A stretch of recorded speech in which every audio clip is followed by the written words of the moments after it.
the second question. Mm-hmm.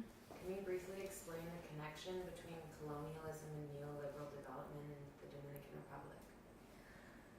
Okay.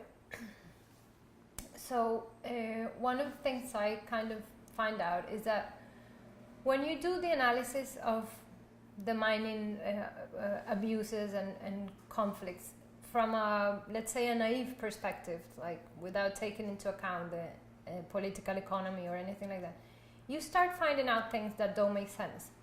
Like the companies and the government, they have a discourse saying that mining is going to contribute to development in economic terms, in social terms, etc. But then you start checking the literature and you find a lot of academic literature debunking those arguments.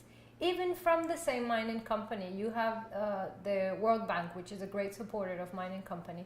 They did an independent investigation in 2001, if I'm not mistaken, and this report concluded that mining was a further threat for poor people and the environment. So if the World Bank keeps supporting mining as a development, so these things start not to make sense, and that's when a bigger perspective becomes like useful.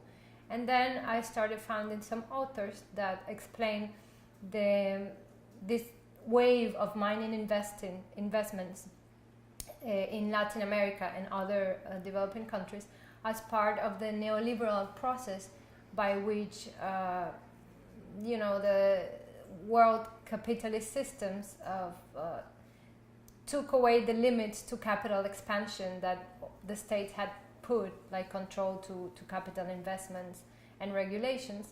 And by deregulating and by forcing to change many countries' legislation in mining as well as in many other sectors, it allows capital to penetrate these countries in a much easier way.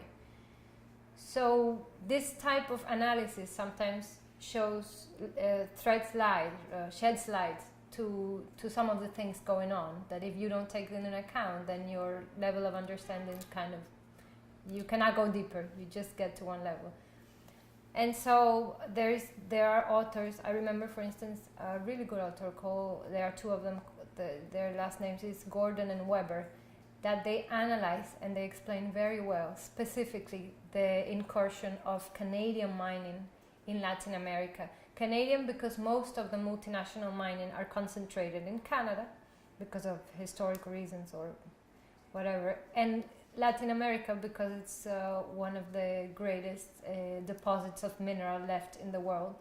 And with the neoliberal process that was pushed, used pretty much by the IMF and the structural adjustment programs, pushed because of the debt crisis, they were allowed to, like I said, change legislation to make it easier for these companies to come to this. So when you start looking at it as a global system problem, it becomes more, I think it gives you a better perspective that this is not an isolated case and that the problems we face here don't have solutions that can only be implemented or faced from here, but that you have to see at the world in which this kind of investments are taking place. Does it make sense? Yeah.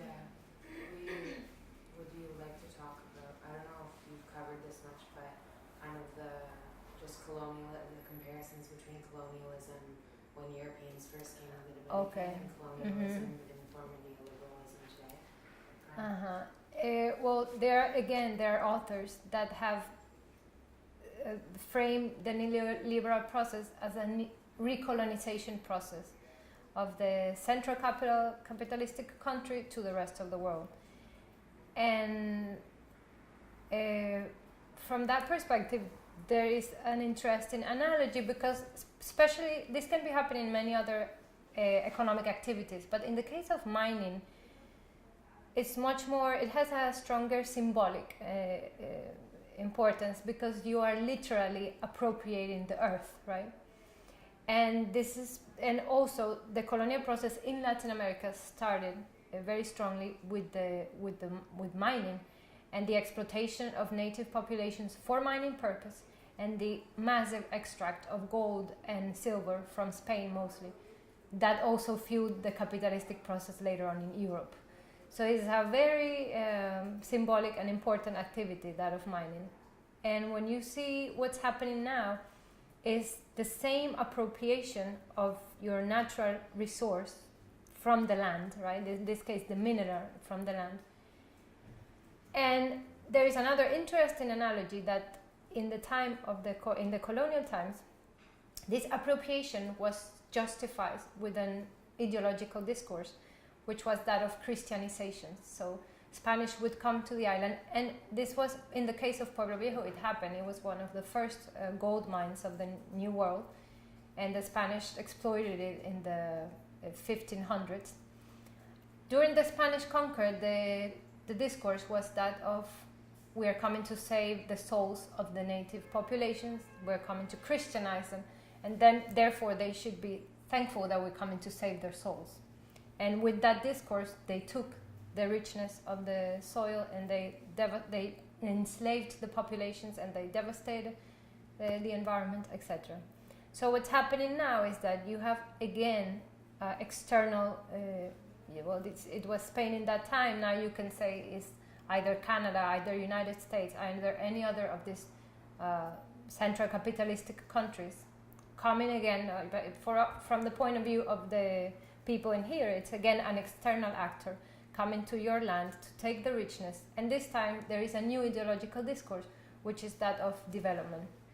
Because the discourse goes that because the Dominican Republic needs the development and the populations here are poor and they need the development, we should actually be thankful to those companies coming here to develop the economy, create jobs, even though mining is one of the activities that creates the less amount of jobs, and even though we can debunk again each one of the arguments, but because they have the power to use the arguments and to dominate the communications channels with those arguments, that people who debunk them maybe don't have access to those communication channels. They have basically the power to still use that discourse. And that's what they're doing.